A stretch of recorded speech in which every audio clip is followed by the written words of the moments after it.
Hello everyone and welcome back to the channel. Today I'm going to be showing you how to get Stygian Shards, how to use them, and the best places to farm them. So you first start using Stygian Shards once you've taken down General Alina the Hollow, and you will get the Altar of Stygian Awakening. Now, once you do get this item from taking down Alina, I will leave a link down to the boss guide in the comment. You will build this thing, the Altar of Stygian Awakening. Now, this is where you're going to be spending your Stygian Shards in tier 1 to unlock enhanced abilities. These are all passive, so these will cost 400 Stygian Shards each in tier 1. But as you get into tier 2, you will need something called Greater Stygian Shards. These passive abilities are pretty strong and they do add to a nice little buff on top of your current skills as well. So there's one skill basically for every kind of element which is in your abilities. Now, as you can see here, it does start off quite cheap. 400 Stygian Shards isn't hard to get once you get used to it. And then it goes to 600 Greater Stygian Shards, and then it's 1,000 Greater Stygian Shards. But obviously the higher the tier, the better the skills. So it's definitely something worth farming. At least tier 1 up until you get to about 75 gear score. So this is where you're going to be getting your standard Stygian Shards and your Greater Stygian Shards from. But the Greater Stygian Shards, you need to have a gear score of at least 80 plus to farm them successfully. To farm the tier 1 standard Stygian Shards, you can farm them in these locations here in the Ruins of Mortium. Now, don't be put off by this. It is a little bit difficult at first, but once you get the hang of it, to be fair, once you get gear score 70, you'll be plowing through these areas I'm showing now. It's when you get to these areas here, like Dracula's Castle Garden, these are a lot tougher and the mobs are a lot higher and you will struggle here. There is also 2 vendors here as well, as you can see, which will sell you items for either standard or Greater Stygian Shards. They sell such as weapons, which you can turn into ancestral weapons and stuff like that. So it's definitely worth checking these out as well. There's 3 big sinkholes for Stygian Shards right now. So you have the merchants and you have the Altar of Stygian Awakening. There's also one other item as well. And the 3rd item is the Stygian Summoning Circle. You'll unlock this by defeating General Cassius the Betrayer. Again, I'll leave a link down to this boss fight in the pinned comments. General Alina the Hollow and General Cassius the Betrayer are all fought in pretty much the same location in the Ruins of Mortium. So it's not difficult to find these 2 individuals, and the 2 good boss fights as well. So once you've taken down General Cassius the Betrayer, you will get access to the Stygian Summoning Circle. You'll also get Vampiric Brew and an Unholy Spell Point as well. What the Stygian Summoning Circle is, basically you can summon resources, but you've got to do like a little bit of a fight. So the first 3 are done with standard Stygian Shards. As you can see here, you'll have to fight something called a Blood Trent, but once you've killed it, it'll drop 48 seeds and the various types of a few saplings as well. The Blood Elemental, once you kill that, it'll summon in the middle of this circle here, and you'll get at least 3 regular gems and a vast amount of minerals. And the last one, you'll have to fight a Blood Harpy, and you'll get 2 study books as well as a great amount of paper and scrolls. Now, these aren't hard fights. It's just one little monster that appears in the circle here, and you just fight it and you kill it, and then it just drops all of the loot. So I've just teleported to the Ruins of Mortium, and the world event is starting in 1 minute and 40 seconds, and it's going to be a tier 1. That's exactly what we want. Easy farming of the Stygian standard shards. Again, this is going to be level 57 plus a gear score. So what I'm going to do is go to this West Fortress ruins here, and then just get ready for the event to start. And this is the Eye of Mortium here. It is under dominance,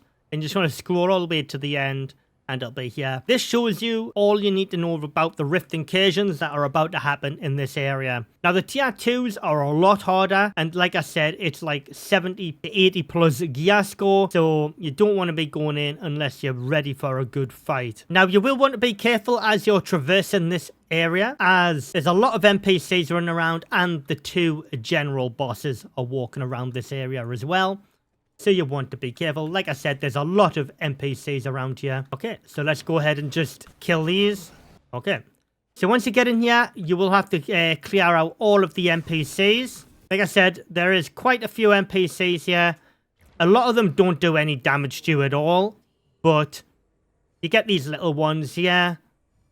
They try to hurt you, but they're absolutely useless. And as you can see in the upper right corner, the map has just changed. And it is now shown tier 1. And it's showing a crystal here. And it's pointing off into that direction here. So what you want to do is you can just kill these NPCs first to save you a little bit of time. They're going to have to die anyways. Okay. So let's head on over here. You just want to follow this big black line. And these are the ones you want to be killing first. You do want to focus on these bigger mobs first because these can like mind control you. So like if you've got big AoE skills, that is definitely recommended for this fight. Okay, so that's that area cleared. As you can see, these mobs are now dropping Stygian shards. And that big crystal is just collapsed and broke. And now it will drop Stygian shards as well. It's definitely worth picking up the grave dust and stuff here as well. Because quite a bit of that drops here. So we just cleared the first hurdle there. And we got 103 Stygian shards. So what you want to do now is go back to where I killed them 3 dudes before. And you want to follow to where it's pointing to next. And it's this direction here. Right, now you just rinse and repeat.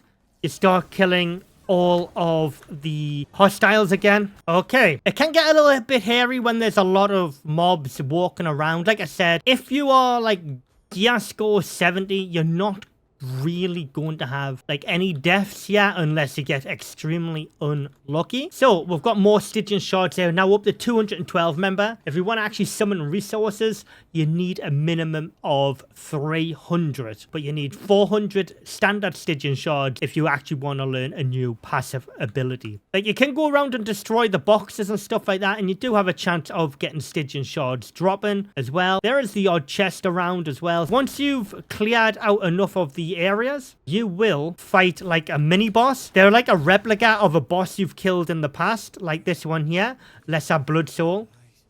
This isn't classed as a V blood, by the way. All right, once you've actually done that, that is actually quite close out. Them lesser boss fights can be a little bit tricky sometimes. It really depends what mobs spawn. So as you can see, the loot here, you can get ancestral drops here as well. And you get your Stygian shards and a bunch of loot. I actually got multiple ancestral stuff there.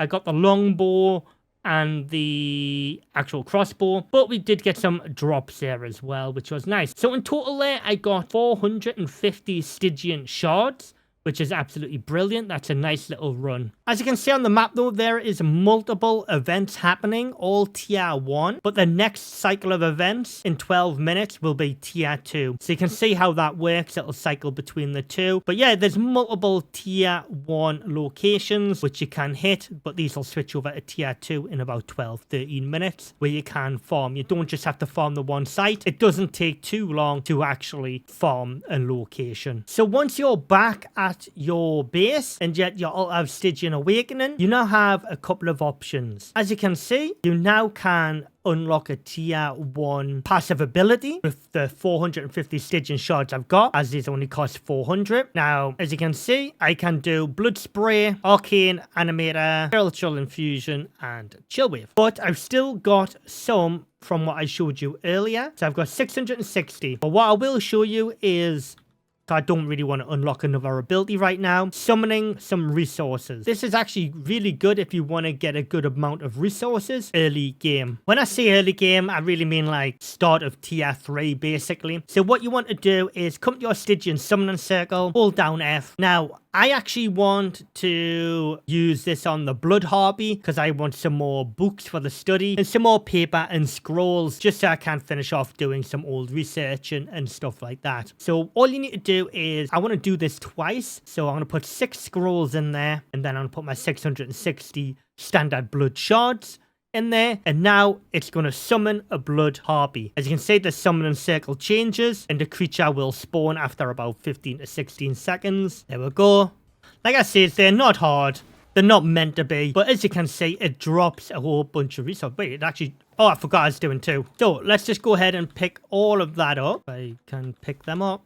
There we go. Okay, what did we actually get there? We got 164 paper, 50 scrolls, along with the Dusk Watcher chest guard, Merciless Iron Crossbow, Tailor's Flooring, and the Pendant of the Warlock. Now, any books are dropping, if you've already got them, just put them in your Devourer and get yourself the extra pages and scrolls anyways. So it's definitely worth doing. So in total, I got 164 paper and 95 scrolls, which is not a bad return for the sake of about 5 minutes work in the Runes of Mortium. If you found this guide to Stygian helpful, let me know down in the comments what you want to see next. As always, I will continue bringing you all of the boss guides as well to the new bosses which got introduced in the 1.0 update. Thanks for watching, everybody. Leave a like on this video if you found it helpful and subscribe to the channel so you don't miss any more vrising content.